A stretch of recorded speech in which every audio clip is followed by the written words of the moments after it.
Are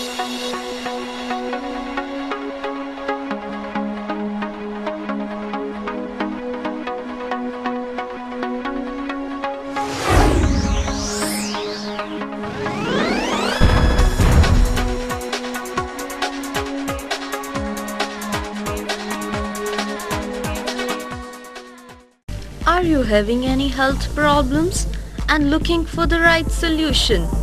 Watch Health A to Z, your total health solution. Get your all health problems solved by our specialist doctors.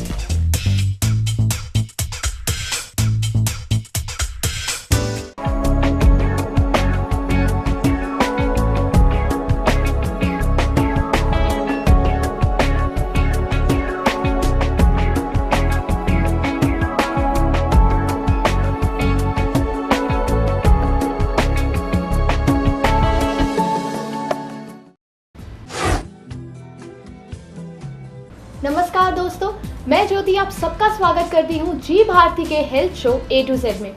और आज हमारे साथ हैं times research service award से सम्मानित दिल्ली और NCR के बेस्ट कार्डियोलॉजिस्ट और राजीव गांधी एक्सीलेंस अवार्ड के विनर प्रसिद्ध हृदय रोग विशेषज्ञ डॉक्टर कर्नल बी कालरा।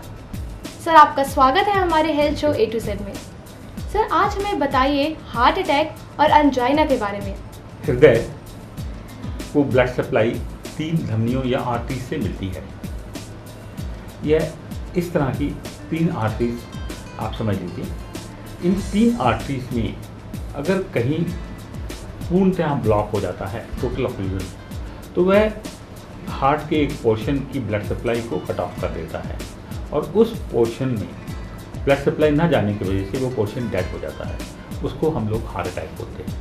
लेकिन अगर ये धमनी या आर्टरी पूरी तरह ब्लॉक ना होके पार्शियली ब्लॉक हो 70%, 80%, 90%, तो जो ब्लड सर्कुलेशन है वो उस एरिया में कम हो जाता है और कम होने की वजह से वहाँ ब्लड सप्लाई कम होने की वजह से जो हार्ट है वो चलने पर या एक्सर्ट करने पर पेन या डिस्कम्फर्ट पैदा करता है, वो एंजाइना होता है। तो हार्ट अटैक में जो हार्ट मसल है वो आर्टरी के पूरी तरह बंद हो जाने की वजह से वो डेड हो जाता है, हार्ट का एक पोर्शन जहाँ की ब्लड सप्लाई कट ऑफ हो गई है। जबकि एंजाइना में ब्लड सप्लाई कम हो जाती है, हार्ट मसल डेड नहीं होता, वो अलाइव रहता है। तो हार्ट अटैक में हार्ट मसल डेड हो जाता है, आर्टरी पूरी तरह ब्लॉक होती है। एंजाइना में हार्ट मसल डेड नहीं होता, ब्लड सप्लाई कम हो जाती है। ये क्लिनिकली कैसे मैनिफेस्ट करते हैं? पेशेंट आपके पास या मरीज आपके पास किस तरह होता है?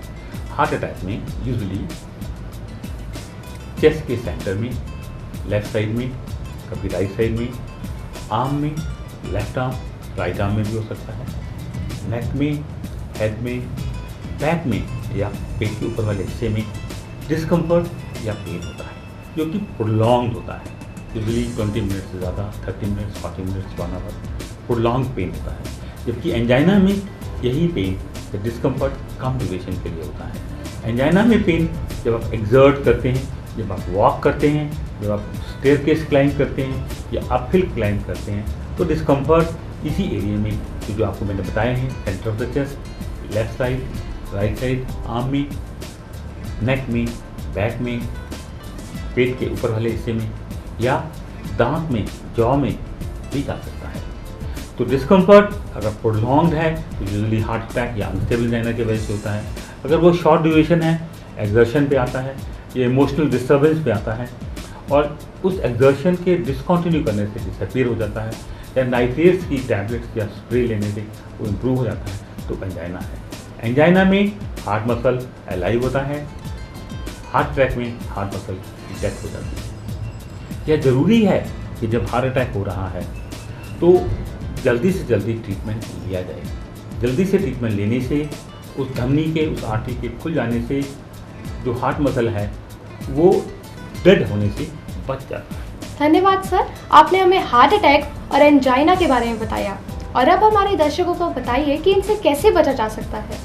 हार्ट अटैक और एंजाइना से बचने के लिए हमको उन कारणों को कंट्रोल करना पड़ेगा जिसकी वजह से हार्ट अटैक और एंजाइना होते हैं। हमको जानना जरूरी है कि वो कारण क्या हैं जो कि हार्ट अटैक और एंजाइना करते हैं और उनसे कैसे बचें। इनमें सबसे महत्वपूर्ण कारण है कोलेस्ट्रॉल की अधिक मात्रा। कोलेस्ट्रॉल, बुरा कोलेस्ट्रॉल जिसको कि हम लोग LDL कहते हैं, अच्छा कोलेस्ट्रॉल जिसको कि हम लोग HDL कहते हैं। बुरा कोलेस्ट्रॉल LDL जितना कम हो उतना ही बेहतरीन है। LDL अगर अधिक है तो ब्लॉक का कारण बनता है। अगर यह 130 से ज़्यादा है और आपको रिस्क फैक्टर्स नहीं हैं तो यह धीरे धीरे जमा होकर हार्ट अटैक और एंजाइना कर सकता है। इसी तरह अगर हम इसको कम करके 100 से नीचे कर लें या 70 से नीचे कर लें तो जो नए ब्लॉक्स हैं वो आना कम हो सकते हैं और इवन कुछ केसेस में ब्लॉक्स कम भी हो सकते हैं। तो यह ज़रूरी है कि हम बैड कोलेस्ट्रॉल की जो नंबर है वो हम कम से कम रखें।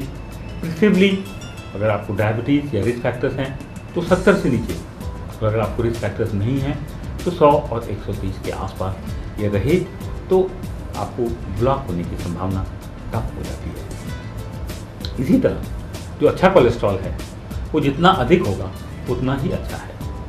60 या ऊपर हो तो बहुत ही अच्छा, लेकिन 40 या उससे कम है तो यह ब्लॉक्स को पैदा करने में, बढ़ाने में बहुत बड़ा योगदान देता है। HDL को हमको बढ़ाना है और LDL को हमको कम करना है।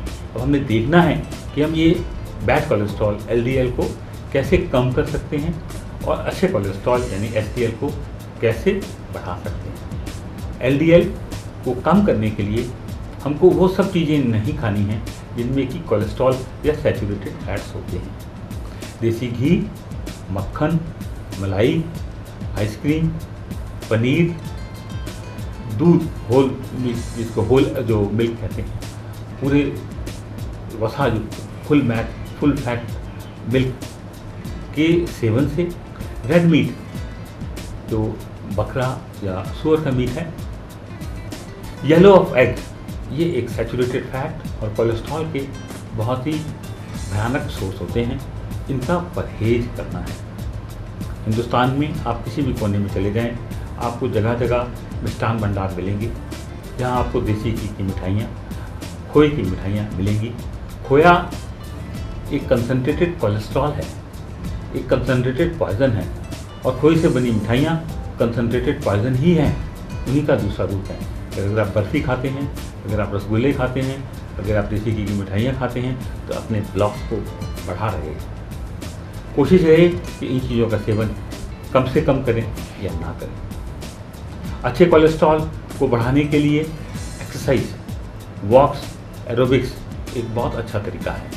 इसके अलावा कुछ दवाइयाँ आती हैं जो कि अच्छे कोलेस्ट्रॉल को बढ़ा सकती हैं। इनमें दो चीज़ खास करके हैं, एक गोली जिसको स्टैटिन बोलते हैं करके, रोजुवास्टैटिन टैबलेट, और दूसरा एक vitamin C, vitamin niacin vitamin और स्टैटिन, दो ऐसी दवाएं हैं जो कि अच्छे कोलेस्ट्रॉल को बढ़ा सकती हैं और जो बुरा कोलेस्ट्रॉल है उसको कम किया जा सकता है। ट्राइग्लिसराइड्स जो फैट्स होते हैं उनको कम किया जा सकता है और हार्ट अटैक से बचा जा सकता है। तो पहला, आप डाइट को कंट्रोल करें, ऐसी चीज़ें ना खाएं जिनमें कि सैचुरेटेड फैट्स या कोलेस्ट्रॉल होते हैं, और ऐसी चीज़ें खाएं जिनमें कि कोलेस्ट्रॉल नहीं होता।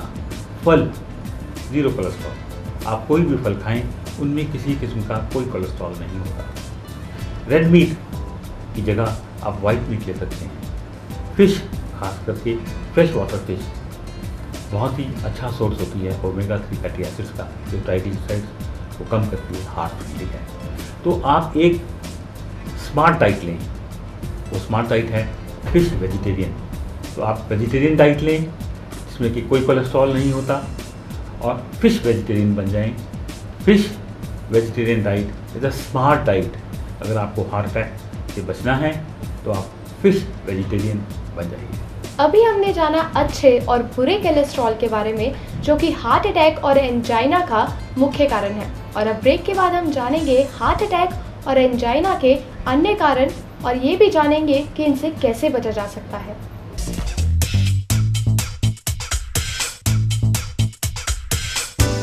ब्रेक के बाद आप सबका स्वागत है हेल्थ ए टू जेड में। सर, आप हमें अब बताइए कि हार्ट अटैक और एंजाइना के अन्य कारण क्या हैं और इनसे कैसे बचा जा सकता है। स्मोकिंग हार्ट अटैक का एक बहुत ही महत्वपूर्ण कारण है। स्मोकिंग से जब हम स्मोक अंदर लेते हैं तो हार्ट की जो आर्टरीज हैं, धमनियां हैं, वो इस तरह नैरो हो जाती हैं और जो ब्लड है जो इनके अंदर फ्लो हो रहा है वो स्टिकी हो जाता है, वो ज़्यादा थिक या सघन हो जाता है। तो अगर आर्टरी आपकी इस तरह स्पाज़म में चलेगी और ब्लड फ्लो जो है वो स्टिकी ब्लड होने की वजह से स्लो या स्लगिश हो गया तो ये एक क्लॉट फॉर्मेशन का कारण बनता है, जिसकी वजह से हार्ट अटैक और एंजाइना हो सकते हैं। चाहे आप एक्टिव स्मोकिंग करें, सिगरेट से, बीड़ी से, तंबाकू किसी भी फॉर्म में, या हुक्के से, या पैसिव स्मोकिंग करें, दूसरा स्मोक कर रहा है, आप बैठे हुए हैं और आप उस स्मोक को इनहेल कर रहे हैं, दोनों ही हार्ट अटैक और एंजाइना का कारण बन सकते हैं। तो हमको देखना है कि हम ना तो एक्टिव स्मोकिंग करें और ना ही पैसिव स्मोकिंग करें, और जो टबैको है उसको किसी भी फॉर्म में ना लें। गाँव में बीड़ी और तंबाकू जिसको भी खाते हैं या हुक्का का अधिक प्रचलन है, यह उतना ही भयानक है जितना कि सिगरेट पीना या पाइप पीना डेंजरस हो सकता है। दूसरा कारण है हाई ब्लड प्रेशर। एक अन्य कारण जो हार्ट अटैक का हो सकता है वो है हाई ब्लड प्रेशर। अगर आपका ऊपर वाला बीपी ज़्यादा है या आपका नीचे वाला बीपी ज़्यादा है या दोनों ऊपर और नीचे वाले, इसको हम सिस्टोलिक एंड डायस्टोलिक बोलते हैं, वो हाई हैं, तो ये भी हार्ट अटैक या ब्रेन अटैक का कारण बन सकते हैं।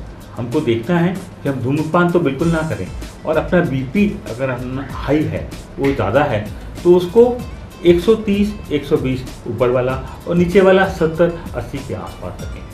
अगर डायबिटीज़ है तो बहुत ही स्ट्रिक्ट बीपी कंट्रोल की रिक्वायरमेंट है, प्रेफरेबली 110, 120 के आसपास ऊपर वाला और 70 के आसपास नीचे वाला बीपी होना चाहिए। तो अगर डायबिटीज़ है तो बहुत ही रिजिड कंट्रोल की ज़रूरत है ब्लड प्रेशर की, और डायबिटीज़ नहीं है तो भी हमको देखना है कि हमारा बीपी मेडिसिन से, डाइट से, सॉल्ट के रेस्ट्रिक्शन से, एल्कोहल के रेस्ट्रिक्शन से, वेट कंट्रोल से हमेशा 110, 120 के आसपास ऊपर वाला, 70 या 80 के आसपास नीचे वाला नंबर रहना चाहिए। तो इस तरह स्मोकिंग और ब्लड प्रेशर को कंट्रोल करके हम किसी हद तक एंजाइना को प्रिवेंट कर सकते हैं। अगर आप स्मोकिंग नहीं करते हैं, अगर आप अपना बीपी कंट्रोल करके रखते हैं, तो आपको एंजाइना और हार्ट अटैक होने के चांसेस भी कम हो जाते हैं। डॉक्टर सर, क्या ओवरवेट और डायबिटीज़ हार्ट अटैक और एंजाइना का कारण हो सकते हैं? जी हाँ, डायबिटीज़ और ओवरवेट दोनों ही हार्ट अटैक और एंजाइना का कारण बन सकते हैं। फिजिकल इनएक्टिविटी इन दोनों चीज़ों को बढ़ाती है। अगर आप फिजिकली इनएक्टिव हैं, अगर आप रेगुलर वॉक्स पर नहीं जाते हैं, आप अगर प्रतिदिन 40 से 50 मिनट वॉक या सैर या दौड़ने या स्विमिंग नहीं करते हैं, अगर आप सेडेंटरी लाइफस्टाइल जीते हैं, तो आपका वजन ही नहीं बढ़ता, आपका ब्लड प्रेशर, आपका डायबिटीज़ होने का भी तो खतरा रहता है। और इसी के साथ साथ आपके ट्राइग्लिसराइड लेवल बढ़ जाते हैं, आपका अच्छा वाला कोलेस्ट्रॉल HDL कम हो जाता है, आपका बड़ा वाला कोलेस्ट्रॉल बढ़ जाता है। तो फिजिकल इनएक्टिविटी आपको डायबिटीज़, ब्लड प्रेशर और कोलेस्ट्रॉल की एबनॉर्मलिटीज़ की तरफ ले जाता है और अल्टीमेटली जो कि हार्ट अटैक और एंजाइना का कारण बन सकता है। डायबिटीज़, अगर आपकी डायबिटीज़ प्रॉपर्ली कंट्रोल नहीं है, अगर आपका HbA1c लेवल अधिक है, कोशिश करें कि आपका HbA1c लेवल 6.5 के आसपास रहे। अगर HbA1c लेवल जो कि आपका लॉन्ग टर्म डायबिटीज़ कंट्रोल के बारे में बताता है, जो कि हमको बताता है कि पिछले 3 महीने के अंदर आपका डायबिटीज़ का कंट्रोल कैसा है। अगर यह अधिक है तो इसका मतलब है आपकी डायबिटीज़ ठीक तरह से कंट्रोल नहीं है। मान लीजिए ये 7 है, 8 है, 9 है, 10 है, 11 है, 12 है, तो ये हमको बताता है कि जो डायबिटीज़ की अवस्था है वो कंट्रोल में नहीं है, अनकंट्रोल डायबिटीज़ है। और अनकंट्रोल डायबिटीज़ जो शरीर के विभिन्न अंग हैं उनको बहुत ही नुकसान पहुंचाता है। जो हार्ट की आर्टरीज हैं उनको ब्लॉक करता है, हार्ट अटैक का कारण, एंजाइना का कारण बन सकता है। इसलिए कोशिश होनी चाहिए कि आपका HbA1c लेवल हमेशा 6.5 के आसपास रहे, ताकि आपकी धमनियाँ के अंदर ब्लॉक्स पैदा ना हो, डायबिटीज़ कंट्रोल रहेगी तो ब्लॉक्स पैदा होने के चांसेस कम हो जाएंगे। तो आपको वेट भी आपका कंट्रोल करके रखना है और आपको अपनी डायबिटीज़ भी कंट्रोल करके रखनी है। और डायबिटीज़ का कंट्रोल आप सिंपल से टेस्ट जिसको HbA1c या ग्लाइकोसिलेटेड हीमोग्लोबिन कहते हैं, 3 महीने में एक बार कराइए और ये आपको बता देगा कि आपकी डायबिटीज़ ठीक तरह से कंट्रोल है या नहीं। अगर उसको ठीक तरह से कंट्रोल रखा है तो आप ब्लॉक से ज़रूर बचेंगे। अगर आपने कंट्रोल नहीं रखा है तो आपके ब्लॉक्स, आर्टरीज के अंदर ब्लॉक्स पैदा करने की जो प्रॉब्लम है वो बढ़ जाएगी। तो कोशिश करें कि आपका जो वेट है वो आपके हाइट के हिसाब से, आपकी एज के हिसाब से आइडियल हो। डॉक्टर से पूछें, वो आपके चार्ट देखकर आपको बताएंगे कि आपकी हाइट के हिसाब से, आपकी एज के हिसाब से आपका कितना वेट होना चाहिए। आप आइडियल वेट में रहें या आइडियल वेट से थोड़ा कम रहें, 10% कम रहें तो बहुत ही अच्छा है, उसको बढ़ने ना दें। आइडियल वेट से जैसे जैसे आप ऊपर जाएंगे वैसे वैसे ब्लॉक्स होने के चांसेस बढ़ जाएंगे। इसी तरह डायबिटीज़ में जैसे जैसे आपका HbA1c लेवल बढ़ेगा, आपको डायबिटीज़ अनकंट्रोल होगी, आपके ब्लॉक्स बढ़ेंगे। तो आपका वेट और HbA1c लेवल दोनों को ही कंट्रोल करके रखें ताकि आप हार्ट अटैक और एंजाइना जैसी भयानक बीमारी से बच सकें। धन्यवाद डॉक्टर सर, आज हमें आपने बताया कि हार्ट अटैक और एंजाइना के क्या मुख्य कारण हैं और इनसे कैसे बचा जा सकता है। और अगले एपिसोड में हम जानेंगे हाई ब्लड प्रेशर के कारण और इनसे कैसे बचा जा सकता है। तो जाते जाते डॉक्टर सर, आप हमें आज का हेल्थ टिप बताइए। आज मैं आपको एक नहीं 2 हेल्थ टिप दूंगा।